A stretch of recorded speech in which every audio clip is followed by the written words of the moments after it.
The night bled red over the plains, and the wind carried a low, haunting hum through the dead grass. Sam Carter had been dying for hours. The rancher lay half-buried in dust beside his overturned wagon. One hand clutched to the jagged wound in his side, where the bullet had gone clean through. His horse had bolted long ago, spooked by the gunfire, leaving him with nothing but his fading breath and the empty silence of the desert. He'd seen death before, in saloons, on cattle drives, even on his own land, but never had it felt so near, so close he could taste the iron in the air. The stars above shimmered like cruel spectators, cold and unblinking. He tried to pull himself toward the wagon, but his strength gave out halfway. Dust filled his mouth. He cursed the men who did this, 3 of them, faces hidden by bandanas, eyes sharp with greed. They'd taken his money, his rifle, his life savings, but not before he'd managed to put one of them down. The shot had cost him his own blood.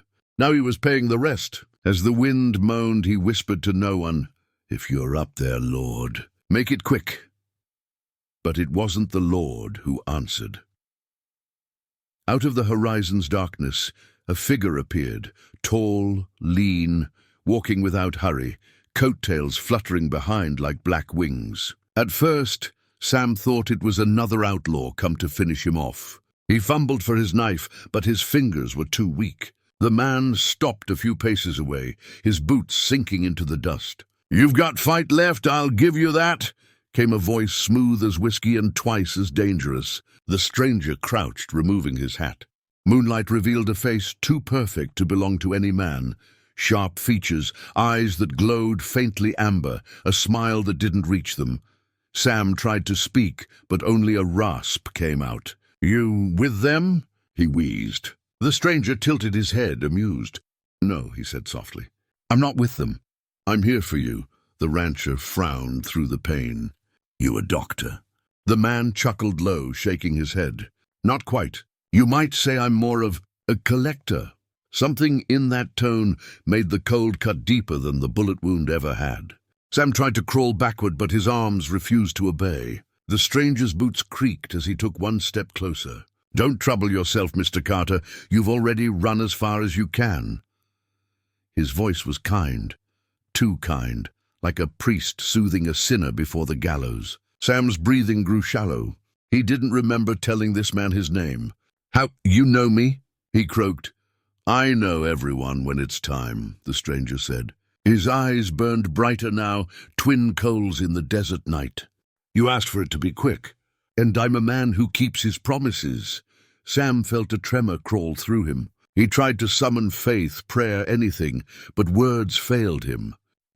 The devil," he finally managed, and the stranger smiled in that slow, dangerous way. "That's one of the names I've been called." The desert seemed to hold its breath. Even the wind died down. The stranger crouched beside him, placing a hand on Sam's chest.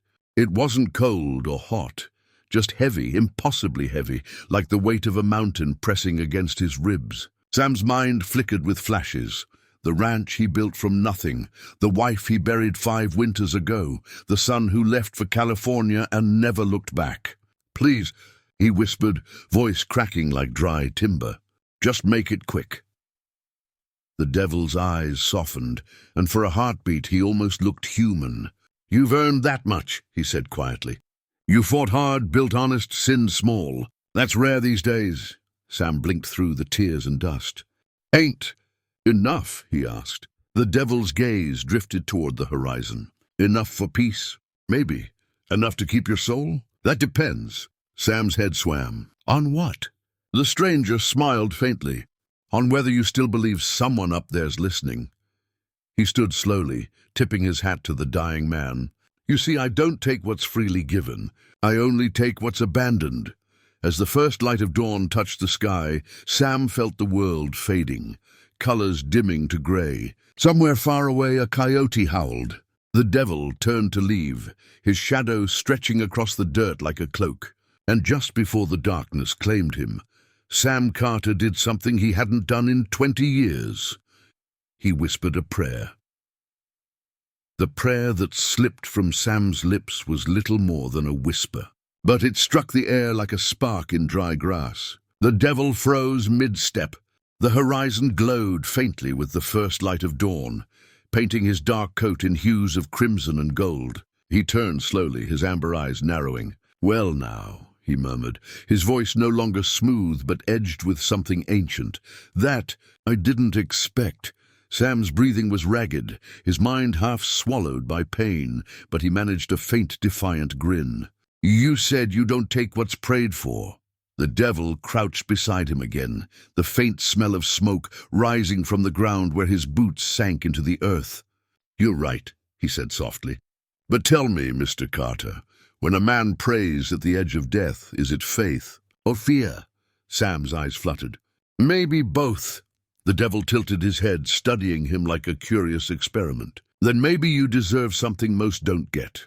His hand rose, and the world went white. When Sam's eyes opened, he was no longer in the dust. He was standing upright, whole, the pain gone from his ribs. Around him stretched his ranch, the fields, the fences, the corral, but it looked different.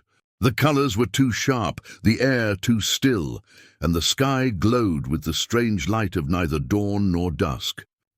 What is this?" he muttered. The devil stood beside him, now dressed in a dark waistcoat, his hat tipped low. "Call it a courtesy," he said. "One night, one chance to make right what's been wrong. Come sunrise, I take what's mine, unless you give me reason not to." Sam looked around, confusion mingling with dread. "You mean I'm alive?" The devil smiled. "Borrowed time, rancher. Nothing more. Use it well." Then he vanished, leaving only the faint scent of sulfur and dust. Sam staggered toward his house. The door creaked open, and there she was, his wife, Mary, standing by the old stove, just as he remembered her before the fever took her. She turned with a smile that hit him like a punch to the heart. "You're home early," she said, voice soft and real. Sam's throat tightened. "Mary!" She laughed, that same gentle sound he thought he'd forgotten. "Who else?" She stepped closer, brushing his cheek with her fingers, warm as sunlight. "You look like you've seen a ghost." He tried to speak, but words collapsed under the weight of emotion. He reached for her, and for a fleeting second the world felt whole again. But when he blinked, the room shifted, the walls darker, the corners filled with whispers. Mary's smile faltered, her face flickering like a flame in wind. "You left me," she whispered suddenly, voice breaking. "You promised you'd stay." Sam stepped back, shaking his head. "I tried, Mary, I swear but the shadows swallowed her and the cabin went dark." The devil's voice echoed through the blackness.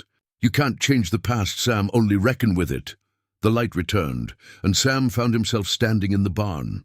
His son Luke, now a grown man, stood before him, lean, angry, the same way he looked the day he left. "You said this place was all that mattered," Luke spat. "So I went where it didn't."